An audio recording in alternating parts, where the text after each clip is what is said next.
সেরা শিক্ষা প্রতিষ্ঠানগুলোর পেছনে আসল চালিকা শক্তিটা কি? চলুন আজ সেটাই জেনে নিই। একটা ভালো স্কুলকে ঠিক কী সেরা বানায়? প্রশ্নটা সহজ, কিন্তু উত্তরটা বেশ গভীর। শুধু ভালো শিক্ষক বা বই থাকলেই হয় না, আসল সাফল্যটা নির্ভর করে এর ব্যবস্থাপনার উপর। তাহলে এই শিক্ষা ব্যবস্থাপনা জিনিসটা কি? এটা হলো লক্ষ্য পূরণের জন্য মানুষ আর সম্পদকে গুছিয়ে আনার একটা প্রক্রিয়া। এখানে দুটো বিষয় আছে, ম্যানেজমেন্ট আর অ্যাডমিনিস্ট্রেশন। ম্যানেজমেন্ট মানে সঠিক কাজটা করা, আর অ্যাডমিনিস্ট্রেশন মানে কাজটা সঠিকভাবে করা।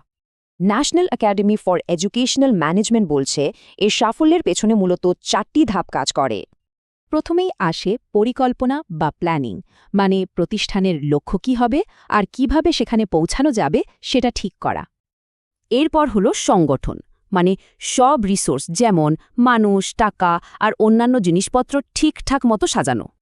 তারপর আসে নেতৃত্ব বা লিডিং, সবাইকে একসাথে কাজ করতে আর নিজেদের সেরাটা দিতে উৎসাহিত করা। আর শেষে হলো কন্ট্রোলিং বা নিয়ন্ত্রণ, মানে সব ঠিকঠাক চলছে কিনা সেটা দেখা এবং দরকার হলে শুধরে নেয়া। তো এই 4টি ধাপ তো বোঝা গেল, কিন্তু প্রশ্ন হলো নেতারা এই দক্ষতাগুলো শেখেন কিভাবে?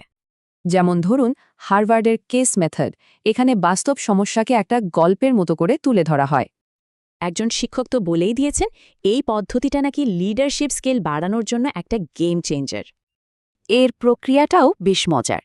প্রথমে একা পড়া, তারপর ছোট গ্রুপে আলোচনা, আর শেষে পুরো ক্লাস মিলে বিতর্ক। কিন্তু এখনকার দিনের লিডারদের জন্য চ্যালেঞ্জটা আরও বড়। তাদের কাজ করতে হয় একটা গ্লোবাল পরিবেশে। ইনসেডের মতো প্রতিষ্ঠানগুলো তাই শেখায় কিভাবে বিভিন্ন সংস্কৃতির মানুষের সাথে মিলে কাজ করতে হয়। অংশগ্রহণকারীরা বলেন এই প্রোগ্রামগুলো তাদের দৈনন্দিন কাজের জন্য দারুণভাবে প্রাসঙ্গিক। হার্ভার্ড চ্যানের মতো টপ টিয়ার প্রোগ্রামগুলো লিডারদের ঠিক এই ধরনের বড় বড় দায়িত্বের জন্যই তৈরি করে। এত তো গেল তত্ত্বের কথা, এবার চলুন দেখি বাস্তবে এর প্রয়োগটা কেমন হয়। একটা ভালো ম্যানেজমেন্ট সিস্টেম প্রতিষ্ঠানের বড় বড় লক্ষ্যের সাথে ছাত্রছাত্রীদের প্রতিদিনকার জীবনের একটা যোগসূত্র তৈরি করে। এই যেমন দেখুন, এখানে বিভিন্ন কার্যক্রম একসাথে হয়ে শিক্ষার্থীদের সার্বিক বিকাশে সাহায্য করছে। এর প্রভাব কিন্তু বেশ স্পষ্ট, যেমন ছাত্রছাত্রীরা নিজেরাই নানা সামাজিক কাজ করছে। এই কাজগুলোর মাধ্যমে তাদের মধ্যে লিডারশিপ, টিমওয়ার্ক আর দেশের প্রতি দায়িত্ববোধ তৈরি হয়। আসলে একটা সেরা ম্যানেজমেন্টই পারে এমন একটা পরিবেশ তৈরি করতে যেখানে ছাত্রছাত্রীরা নিজেদের মেলে ধরতে পারে। তাহলে কি বলা যায়, সব জায়গায় ভালো শিক্ষার আসল চাবিকাঠি হল আরও ভালো নেতৃত্ব।